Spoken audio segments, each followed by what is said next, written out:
Hey, how you doing? Welcome to Wall Street Weatherman. I'm Greg, and we just got through with quite an eventful week in the markets. I did my first pulse, the pulse of stocks, which I'm going to put out whenever I feel like things are really at a point, a shift in the market, all of that kind of stuff. So. It's been a good week. It's been a very eventful week. And while I'm at it, I want to say that, of course, all content herein and views expressed are informational only and not advice to buy or sell any stock or equity. So, we had looked at a little bit of investor psychology and behavioral finance and the generalities of how to buy stocks safely. And now I want to get into the literal logistics of how to buy stocks and going back through the four pillars of that I talked about analyzing, coming up with a thesis, waiting for developing your catalysts or identifying catalysts, and then the discipline that goes along with all of that. So the first part of that is analyzing.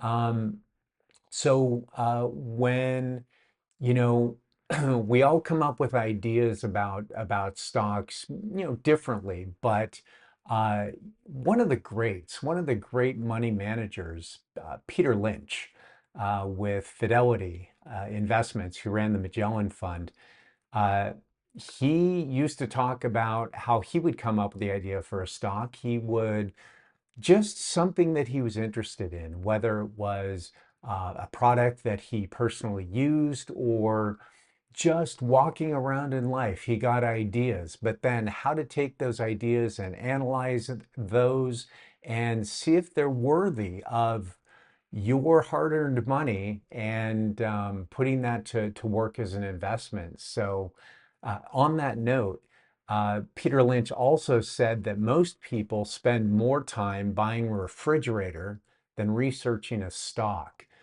which I don't find hard to believe. I think a lot of people go on hunches, you know. Right now I'm filming this on my iPhone, and we all have that. And I think that that's great. I think it's a great place to start. And that's where he started. I mean, one of the most successful, well, the most successful mutual fund manager of all time. But where to go from there? So that's what this show is about. Um, there's also Mark Cuban, who is a contemporary businessman and owner of the Dallas Mavericks, the basketball team. And he's on a show, I'm sure that many of you have seen it, called Shark Tank. And Mark is always saying to the people that come on the show, know your numbers, know your numbers. And I'll be the first to admit, I mean, I was an economics major, but I swear there's something about accounting that the second you start talking about balance sheet and income statement and statement of cash flows, it just, I don't know. It can get a little bit sort of like, I don't know, there's a stigma to it, sort of like when you talk about doing your taxes or something like that. But it is so crucial to know your numbers. And so I've taken everything and sort of picked out a few of the most important ones that I think are a great starting point. So if you only do a little bit of work, I think the numbers and the ratios that I'm going to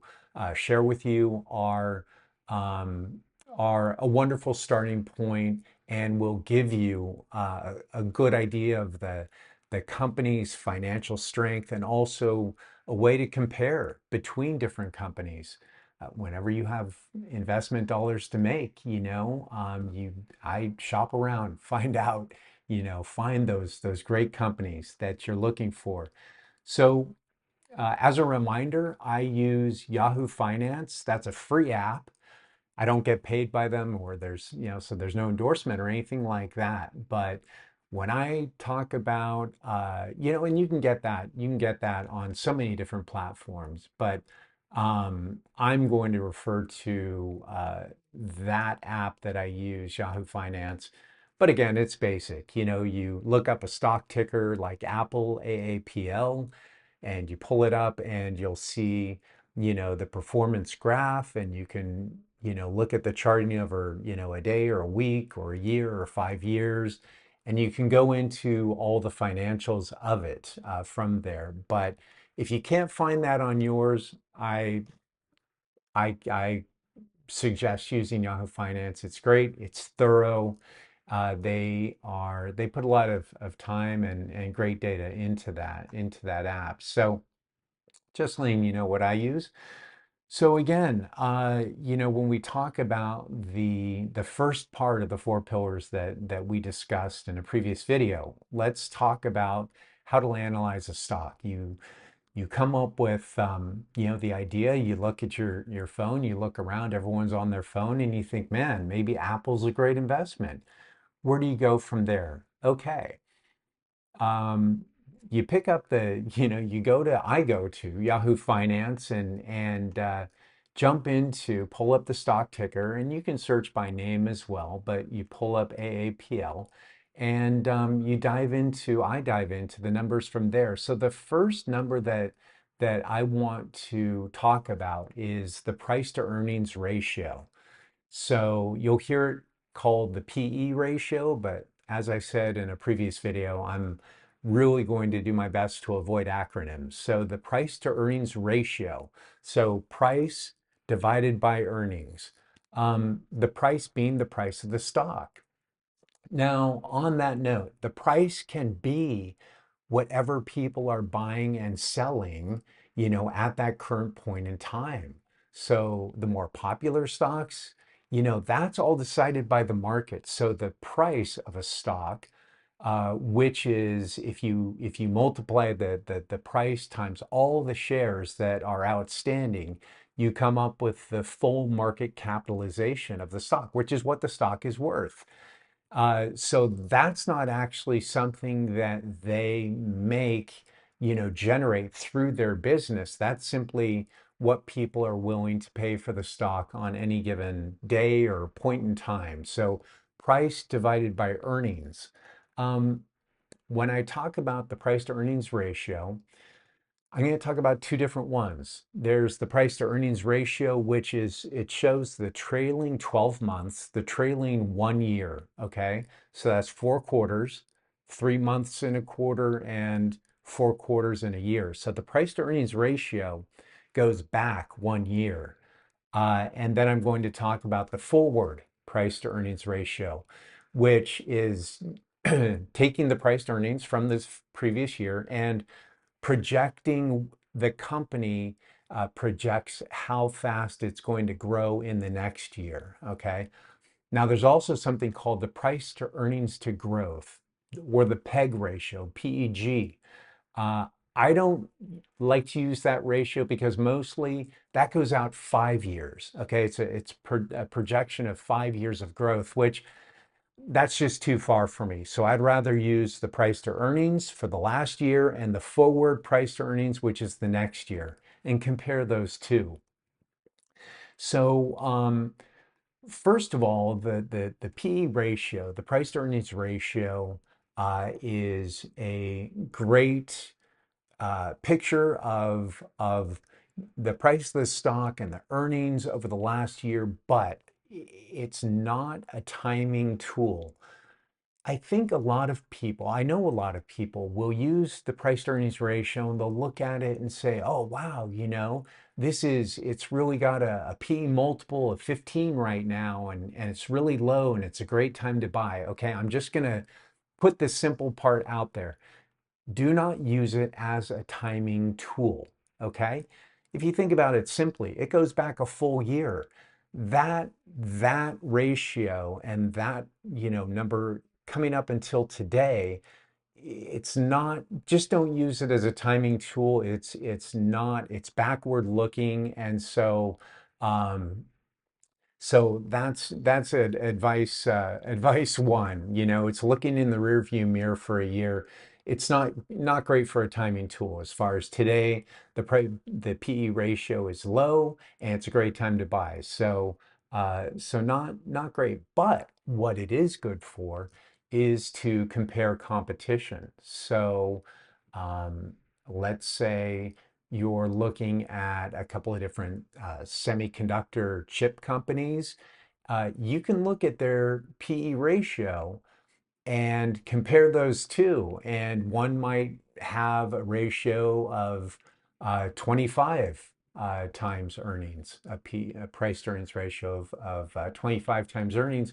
The other one might be 35, which is a good way to compare them. But I'll tell you this right now that the the more reliable and desirable a company, for example, if you were to compare the top chip maker to another one that was not quite as mature or did not have as advanced chips, well, sure, they're going to deserve a lower PE ratio.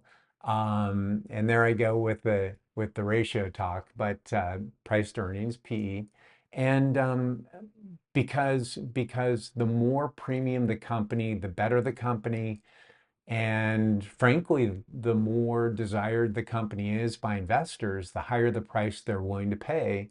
So it stands to reason that they're going to have a higher PE ratio, but it's a great way to compare the competition.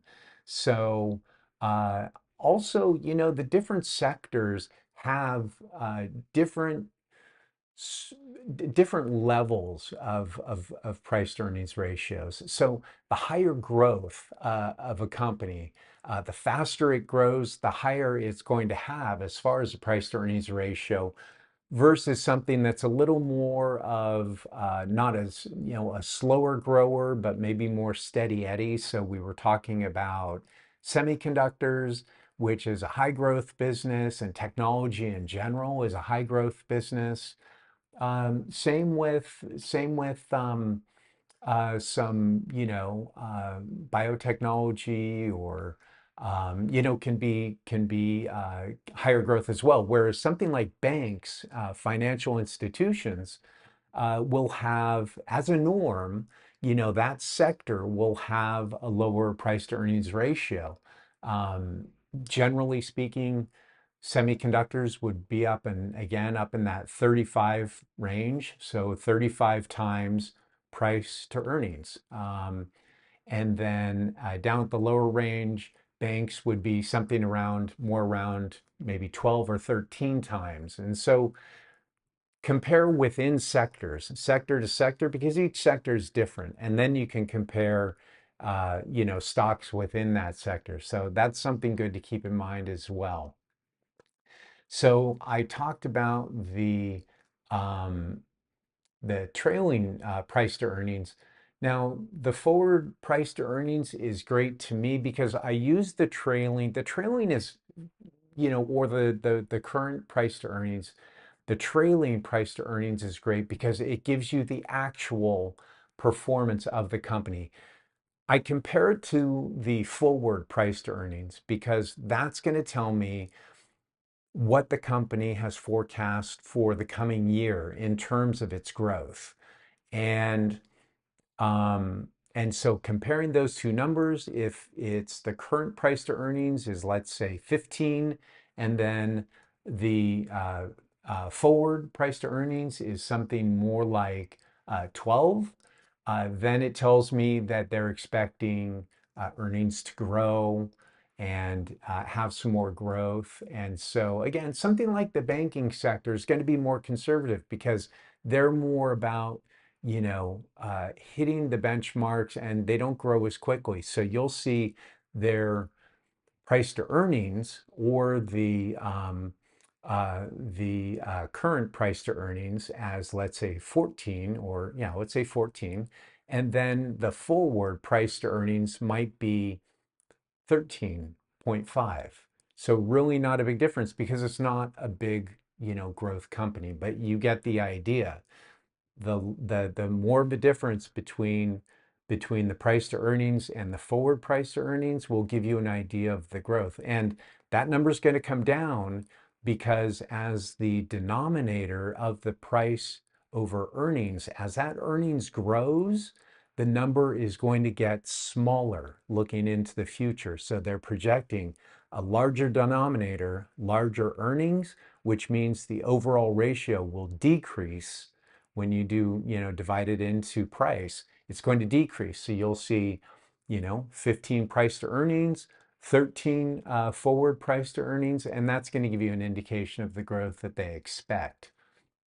So then the next number that I think, and again, I'm picking a few of these out. I don't want to complicate it. I want to make it simple, but give you something real that you can go by and really get, these are the most important if you're going to start with a few. So the next one is price to sales. And the price to sales is great. It's like the price to earnings. It uses the 12-month average sales figures. And so if you have, let's say you've got a company that has a price to sales of 1.0, that means that the price of the stock today, what the stock is valued at, divided by the sales per year is a 1.0 ratio. In other words, the amount that they sell in 1 year equals the actual value of the company today. And that is, I like that because the price to earnings can involve accounting, a fair amount of accounting. And there's something called financial engineering, where they can take the numbers and manipulate them, depending on what story they want to tell. But the price to sales is literal. This is what they sold. This is what the stock is selling at today. So it's it gives me a really good idea of the literal activity, the sales of the company, and the compared to today's value of that company. So price to sales, gotta love that one. So then we're going to get into a few other ones. There's revenue and there's net income, and the revenue is all the money that's received from the by the company. Okay, so it's sales plus, so it's just sales plus uh, other things like investment income and interest income. So you've got the sales from everything the company does, and then you've got the extra stuff that they make money on. That's your revenue. Okay. And then the net income, I just wrote down that the net income is all the money that's received after you pay for stuff like people and advertising. So you've got all of your revenue, which is your sales and your money from other things. And then you've got your net income. After you pay all your stuff, all your people, all your expenses, then you've got your net income. Now, if you take that net income and you divide it by your revenue, so everything that you've got left, your net income from all the money that comes in and all the stuff and people you had to pay, that's your net income. And if you divide that by your revenue, you're going to get your profit margin. Okay. So this is after everything comes in and goes out, you've got your net income.